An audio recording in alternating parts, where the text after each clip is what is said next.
JC, and then obviously on Tuesday night, draft night, the team goes with George Una in the first round, sixth overall, and we'll be showcasing later that Una was the guy that we wanted to get, or our ops wanted to get in the first round. What did you make of the pick, and where do you see Una fitting into the Lions as maybe a best case scenario? I think he's an excellent selection and a guy who can potentially challenge to start in year one, and if not, be that six man right away. He is that good. He's that polished. We saw him as a first round prospect right from the start when we at 3DownNation started looking at these prospect lists. He moves so smoothly at that guard position, and he's got really unique length for an interior guy, especially in the CFL draft. You often have guys 32-inch arms, maybe 33. He's got 34-inch arms, and he uses them very effectively in the running game for that Windsor offense. I think he can immediately contribute as a run blocker, and he takes pride in his pass protection. I don't think he's quite as polished there yet, but that's the area where he sees himself as being most important, is as a pass protector. A lot of linemen you talk to, as I'm sure you both know, they're like, I want to run the ball, I want to ram it down their throats. George Una wants to pass protect, which bodes very well for a team that's got Vern Adams Jr. sitting behind him. Would you have a CFL comparable for Una then? That's a tough one. I'm not a comps guy. If one jumps out, sometimes I'll use them, but I think it can be a little bit dicey to get into comparing guys. What I know is he's a first round caliber player in a draft that had a lot of first round caliber players, one of the deepest offensive line drafts ever, and he's near the top. So the Lions are getting somebody who I think is going to be a starter and a good player in this league for a long time. Now, we had an idea that one of the two second-round picks was going to be a future pick, given the bonus selection with the most Canadian snaps. That happened to be round 2, pick 15, Theo Benedict. Now, it's no secret that the Chicago Bears are going to give this player a long-look UBC offensive lineman. I know you were at the pro day, I believe, with him and Giovanni Manu last month. But hey, nothing wrong with taking a flyer here, right? No, I mean, it might be a little bit higher for some people's liking. Everyone's going to have different philosophies on that. But if he comes up here, and we just saw Christian Covington, you wait 9 years and you get him, Theo Benedict can have that type of impact. He's that good of a player. I was so impressed with him, both watching him at UBC, but then especially I got the chance to go down to the College Gridiron Showcase this year in Texas and watch him against NCAA competition. And when I say he was the best player at that All-Star event, bar none, and it was not even close, I am not over-exaggerating. The way this kid moves, the flexion in his ankles and in his knees and in his hips is special. He splits guys in half. His feet are so fluid. He's the type of all-star potential Hall of Fame tackle that you can get as polished a prospect as you'll ever see if he comes up here. And, you know, the risk is that the Chicago Bears like him so much that they'll keep him around for a few seasons. But if the Lions can hit on this, it changes your entire offensive line and changes your ratio.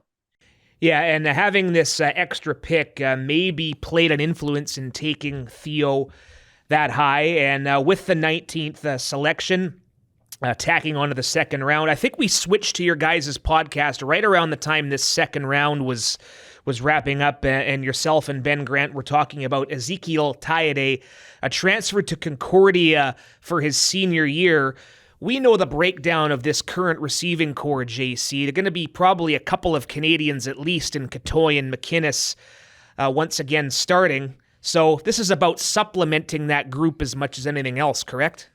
Absolutely. And in supplementing it, also bringing a guy that if he's going to be your primary backup for that group can contribute on special teams. And Tiade can do that because he hasn't played receiver very long, guys. He was one of the top-rated recruits in Canada. His recruiting cycle as a quarterback goes down to Boston College, plays DB and linebacker for a couple seasons, can't make the field, then goes to Toledo where he finally switches over to receiver, and then after 1 year comes to Concordia. So in terms of his pass catching ability and route running and stuff, he's still fairly fresh in that developmental curve, but has a tremendous build and body, somebody who can help you in other aspects, and really has elevated his game in the biggest moments. Like last year in the playoffs, Concordia almost knocked out Laval in overtime. And that was because Tiede went out there with, I think, 8 catches for like 120 yards and 2 touchdowns,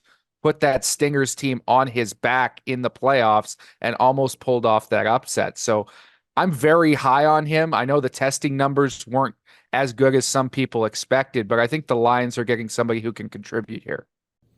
Well, you just mentioned Laval, and usually it's not a bad idea to go pluck their players, right? With the program they have, and that's what the team does in the 4th round with Christophe Beaulieu. Again, another position where the team, they went pretty high last year with Sirman Bagayogo in the 2nd round. So another chance to add to the Canadian DBs there, right?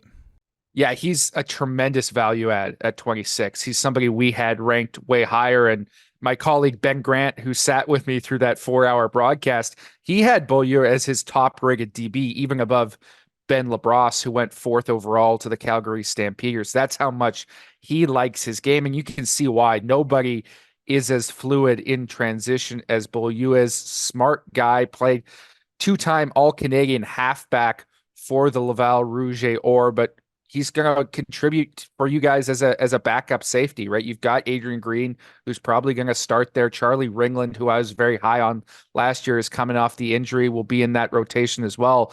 But Beaulieu is going to be a guy who's going to challenge for a roster spot, and I think has a very high ceiling down the line as somebody who can play safety or play half if you need him to.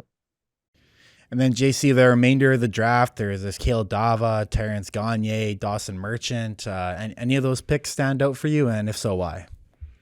Well, I love the Dava selection. He's coming off an injury. He's probably not going to be ready in time for the start of training camp. So he'll be a little bit behind the 8 ball because of that. But somebody who was productive for all 5 seasons at Tennessee Tech in the FCS. Maybe doesn't have a ton of pass rush upside, but he buries himself in there. Very technically sound.